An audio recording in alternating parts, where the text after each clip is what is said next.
Terus di sisi gerobak lainnya, lihat gambar sebelah kanan Bapak.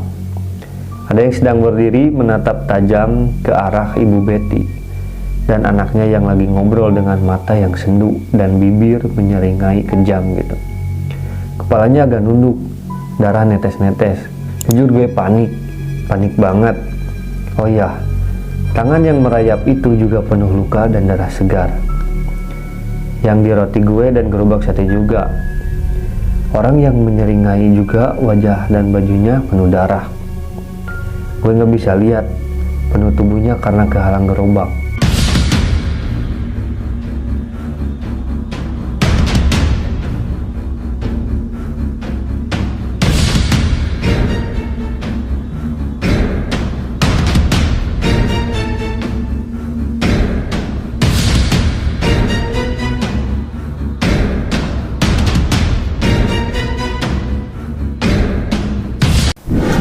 Assalamualaikum warahmatullahi wabarakatuh.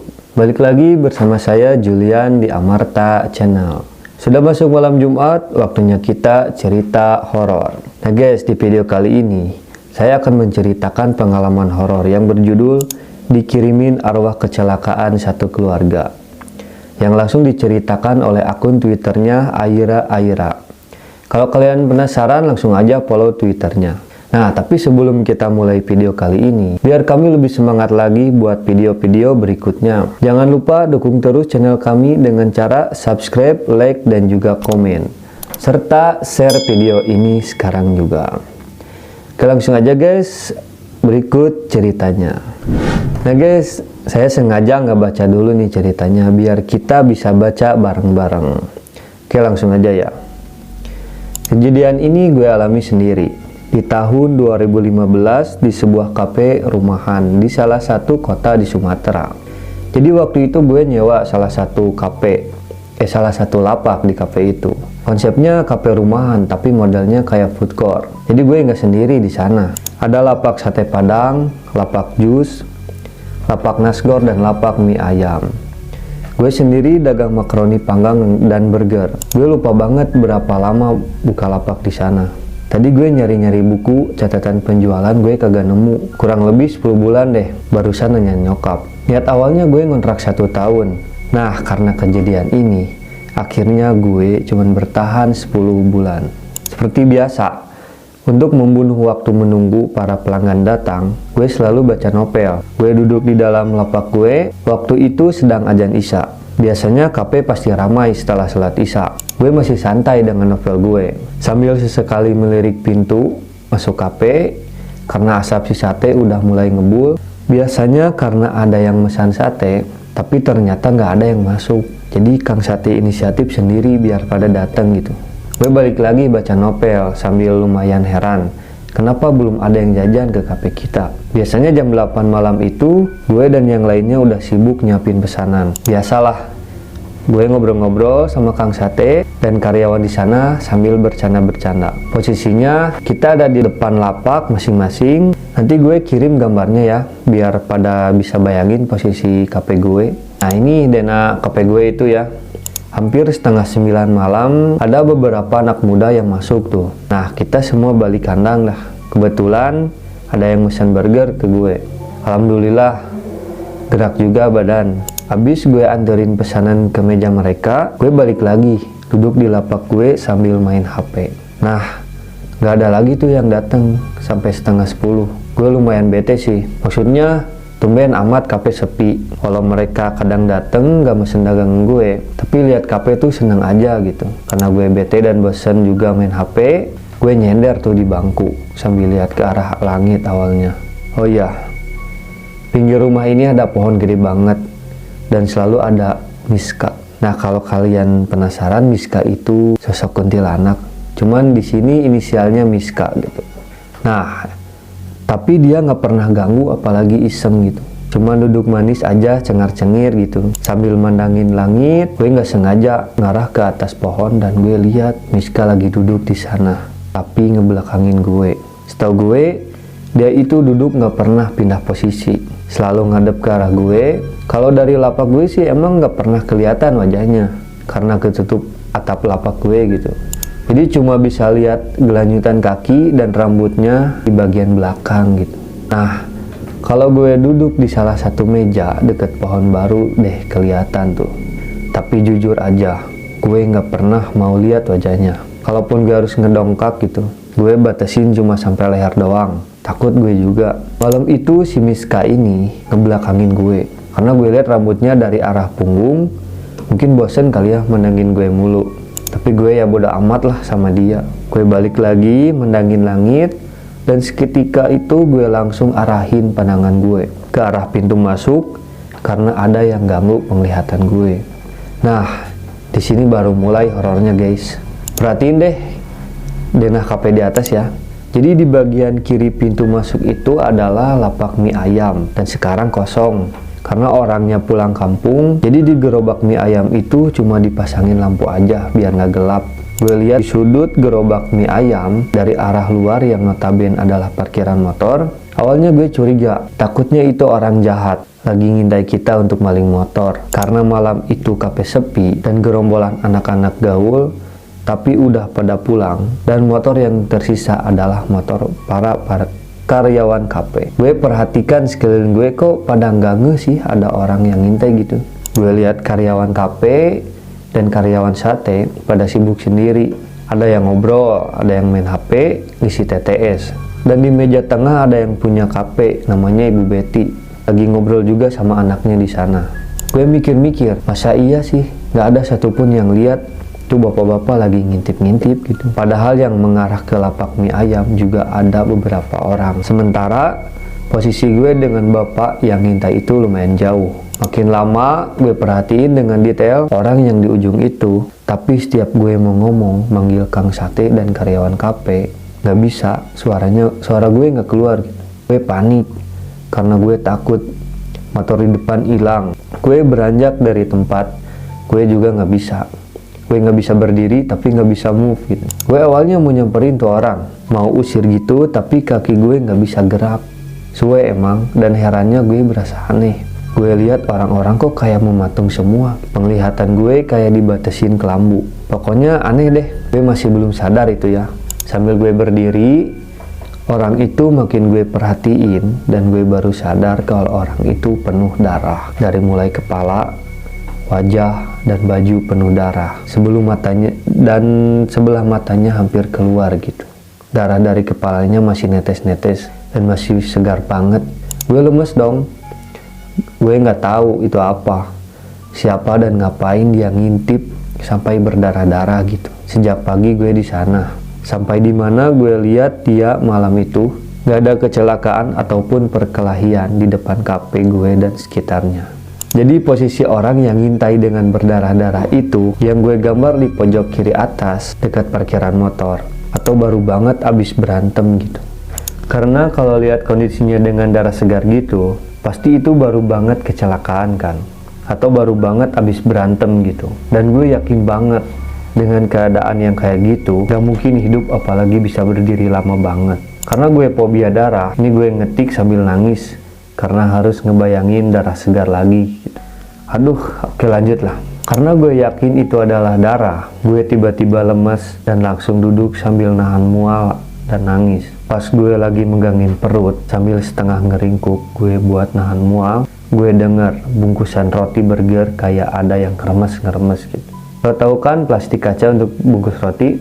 Nah, roti burger gue kan dibungkus pakai plastik kaca tebal dan gue pajang di meja. Karena plastik ini tebal, kalau gue buka untuk ambil roti aja itu lumayan berisik. Gak seberisik plastik roti tawar sari roti. Karena berisik, gue angkat dong kepala gue untuk nyari arah bunyi yang berisik ini. Gue lihat ada tangan yang sedang merayap dari bawah ke atas, dan itu tepat di atas roti burger gue. Jadi tangan itu ngeremas plastik roti. Lantas gue kaget dong. Gue alihin pandangan gue ke kiri, yang mana kiri adalah gerobak sate, dan di gerobak sate pun gue lihat ada dua tangan sedang merayap di gantungan ketupat. Lo tau kan kalau gerobak sate Padang, ketupatnya suka digantung di pinggir gerobak. Nih gue kasih lihat gambarnya. Gerobak sate itu persis kayak gitu, posisinya juga pas. Nah, si tangan itu merayap dengan arah ke atas ketupat itu. Terus di sisi gerobak lainnya, lihat gambar sebelah kanan bapak. Ada yang sedang berdiri menatap tajam ke arah Ibu Betty dan anaknya yang lagi ngobrol dengan mata yang sendu dan bibir menyeringai kejam gitu. Kepalanya agak nunduk, darah netes-netes. Jujur gue panik banget. Oh ya, tangan yang merayap itu juga penuh luka dan darah segar. Yang di roti gue dan gerobak sate juga. Orang yang menyeringai juga wajah dan bajunya penuh darah. Gue nggak bisa lihat penuh tubuhnya karena kehalang gerobak. Oh ya, gue lupa. Ibu Betty ini punya 2 anak cowok. Yang satu namanya Rino, itu kakaknya. Yang adiknya Deka. Ini nama samaran ya. Nah, Ibu Betty ini posisinya lagi ngobrol sama Deka. Sedangkan Rino gue nggak lihat sejak sore. Biasanya dia selalu ada.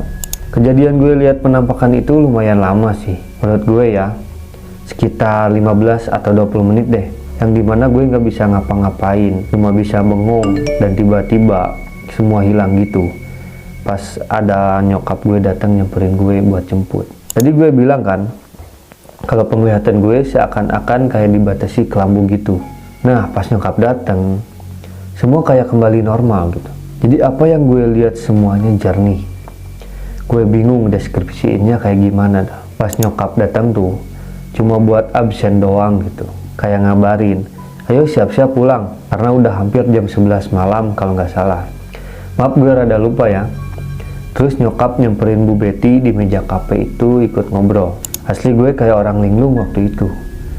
Gue lihat lagi sekeliling gue. Gue ambil bungkusan roti gue dan gue lihat nggak ada noda darah sedikit pun yang nempel. Gue lihat juga ke ketupat masih kayak biasa aja. Gue lihat orang yang di gerobak mie ayam juga nggak ada. Sudut sate juga nggak ada.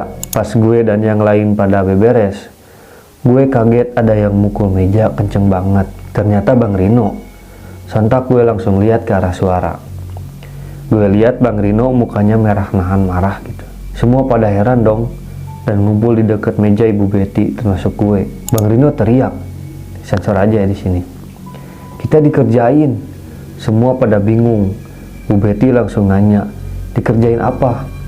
Dikerjain kafe sebelah. Ini gue cerita dulu tentang kafe sebelah ya. Jadi kafe ini baru. Letaknya cuman beda satu rumah dari kafe gue. Tapi dari awal buka langsung rame banget sama anak-anak muda. Konsepnya hampir sama. Kafe rumahan outdoor. Kalau kafe kita di halaman depan, kalau kafe mereka di halaman tengah rumah. Mungkin ya, ini mungkin. Hubungan pemilik kafe gue dan mereka ini nggak baik. Jadi kayak ada yang nggak terima lah salah satunya dengan kafe yang super rame ini. Dan kafe yang baru buka ini operasinya sampai jam 12 malam. Dan kata orang-orang komplek cukup mengganggu. Kafe gue ini jam 11 udah tutup. Jadi ternyata setelah Bang Rino cerita, penjualan dia sekitar 3-4 hari ke belakang menurun drastis gitu. Dia ngerasa cuma dagangan dia doang yang turun. Doi dagang jus dan nasi goreng. Kalau gue sih ngerasa biasa aja penjualan gue gitu. Yang gue rasain banget itu ya hari ini. Hari dimana gue lihat segala penampakan ini. Sebelumnya ya ada yang beli. Bahkan sold out gitu. Begitu juga dengan sate. Dan gue happy-happy aja sih. Semua berjalan normal. Mereka ngirim gangguan ke kafe kita. Teriak Bang Rino. Gue langsung lemes. Jadi apa yang gue lihat barusan itu bukan hayalan doang. Tapi emang beneran ada. Kaki gue benar-benar lemes sampai hampir jatuh setengah jongkok gitu. Yang lain pada lihat ke arah gue. Dan seketika Bang Rino langsung nanya ke gue, lo lihat, pastikan keanehan di sini. Dalam keadaan yang masih jongkok, gue mengangguk-angguk lemas. Gue jawab, barusan gue lihat. Jadi Bang Rino dan semua yang ada di kafe tahu kalau gue bisa lihat yang gitu. Lo lihat apa? Tanya Bang Rino sambil teriak-teriak panik. Orang yang berdarah-darah, tangan yang berdarah-darah ada di meja gue, meja sate dan mie ayam gitu. Gue jawab dengan pelan sambil berdiri dan lihat ke arah nyokap gue. Itu ya, nyokap gue buru-buru nyuruh gue pulang dan cepet beres-beres. Nyokap nggak mau gue makin stres karena beliau lihat muka gue pucat. Udah tuh ya, Nyokap gue buru-buru nyuruh gue pulang dan cepet beberes. Nyokap gak mau gue makin stres karena beliau lihat muka gue pucat dan keringetan gitu. Akhirnya gue beberes dibantu nyokap, pulanglah gue. Selama berjalanan gue dan nyokap cuma diem dan gue sambil ngebayangin apa yang gue lihat. Gue mikir apaan sih maksudnya ngirim-ngirim gituan. Gue pikir cuma ada di film-film doang gitu. Tahu-taunya beneran ada. Gile, parah banget ini. Besoknya biasanya gue datang ke kafe tuh jam 10 pagi. Hari ini gue datang jam 2 siang karena semalaman gue nggak bisa tidur, kebayang wajah dan tangan yang berdarah itu. Jam 2 siang gue datang, kafe masih sepi banget. Ternyata Bang Rino nggak buka jus hari ini. Jadi yang dagang hari ini cuman gue sama ya pedagang sate doang. Gue tuh penasaran banget sumpah. Gak sabar dengar penjelasan Bang Rino. Sore itu gue lalui seperti biasa, ladenin orang belanja, baca novel, dan lain-lain. Gak ada yang nanya ke gue sekalipun Kang Sate dan karyawan kafe. Biasanya mereka pada kepo tuh soal mistis-mistis. Wong soal Miska aja nanyain ke gue tiap hari. Ternyata mereka dilarang nanya-nanya ke gue soal kemarin malam sama Ibu Betty. Bang Deka dan Bang Rino biar nanti malam aja kalau mau nanya ke gue. Bisa jelasin apa yang terjadi gitu. Jadi gue nggak cerita 2 kali gitu. Dan gue bisa fokus dagang juga. Menjelang maghrib, Bang Rino dan Bang Deka datang langsung nyamperin gue di lapak. Hari ini sampai jam 9 malam aja ya nggak apa-apa. Gue mau jelasin masalah ini biar lo pada kagak bingung dan salah paham, kata Bang Rino tuh. Gue sih iyain aja. Gue juga penasaran kan sama yang terjadi. Menjelang kita close, kafe tetap sepi. Cuma beberapa orang doang yang jajan gitu. Duduk sebentar terus sepi lagi. Biasanya kayak gitu, suka pada lama nongkrong, heboh gitu. Akhirnya gue kelar beberes. Nyokap juga gue minta datang cepet buat jemput gue.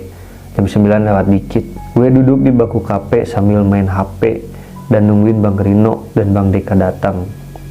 Bu Betty nyamperin gue dan duduk depan gue. Pelan-pelan beliau ngomong bisik-bisik ke gue. Masih ada nggak, Ra? Dengan slow motion gitu. Gue lihat sekeliling kafe, depan belakang, atas bawah, kiri kanan. Cuman Miska doang, Bu, jawab gue sambil senyum ngeledek gitu. Itu biar Bu Betty nggak tegang. Gue tahu beliau mau marah, tapi kayak anahan gitu. Takut kali kalau doi marah, malah makin parah. Akhirnya cuman bisa diem sambil nunggu 2 anaknya. Katanya bareng orang pinter, dan gue bawa ngobrol biar suasananya nggak tegang gitu. Akhirnya Bang Deka dan Bang Rino dateng bareng si orang pintar itu. Sebut aja namanya Pak Ulay. Dan kami duduk rame-rame di kursi kafe di tengah. Pak Ulay mulai bercerita kalau memang iya kafe ini dikirimin sesuatu. Sini posisinya Bang Deka dan Bang Rino belum ngasih tahu apa-apa ke Pak Ulay soal apa yang gue lihat semalam. Mereka mau menyatukan sama atau enggak jawaban Pak Ulay dengan yang gue lihat. Dan ternyata jawabannya sama dong. Pak Ulay bilang kafe ini dikirimin korban kecelakaan. Kejadiannya beberapa hari yang lalu. Dan korban kecelakaan ini ternyata nggak jauh alamatnya dari daerah kafe gue. Cuma orang-orang sini nggak ada yang kenal sama keluarga ini. Kecelakaannya di luar kota. Ceritanya satu keluarga lagi holiday gitu ya. Jadi mau pulang ke rumah dan ternyata kecelakaan. Satu keluarga meninggal semua. Kata Pak Ulay, kafe sebelah sengaja ngirim arwah orang baru meninggal untuk bikin kekacauan di kafe kami. Dan biar kafe kami juga nggak kelihatan sama orang-orang yang lewat.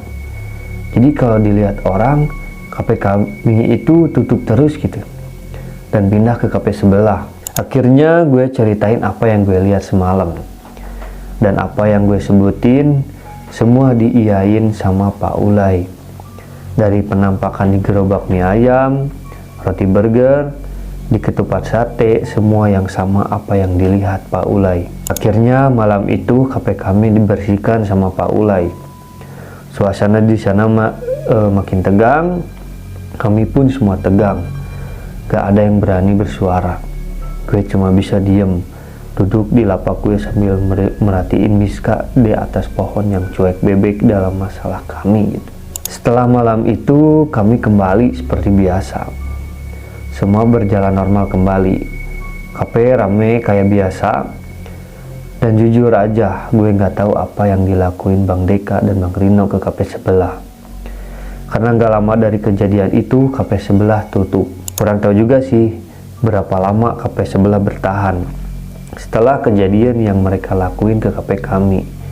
Setahu gue dari hari itu ada aja masalah yang mereka buat sehingga diprotes sama warga sekitar dan akhirnya tutup. So guys, memang ya dalam yang namanya berbisnis itu pasti adalah yang namanya persaingan.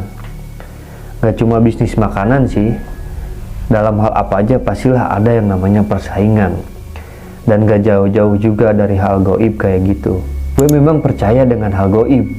Gue percaya kinerja dukun. Gue percaya adanya santet dan lain-lainnya. Tapi jujur aja, hal kayak gini sulit buat gue terima dengan akal sehat sebenarnya. Oke, sekian cerita dari akun Twitternya Aira Aira. Semoga ada pesan baik yang bisa diambil dari cerita kali ini. Dan mungkin kalau dari saya, kalau kita dalam berbisnis atau usaha apapun itu, kita jalani dengan cara yang baik dan halal. Jangan sampai kita merugikan orang lain, apalagi sampai mengganggu usaha orang lain, yang nanti bakal balik ngancurin ke usaha kita sendiri. Nah mungkin segitu aja cerita kali ini. Kalau kalian penasaran langsung aja follow akun Twitternya. Terus jangan lupa dukung terus channel ini dengan cara subscribe, like, dan juga komen. Serta share video ini sekarang juga. Selamat bertemu di malam Jumat berikutnya.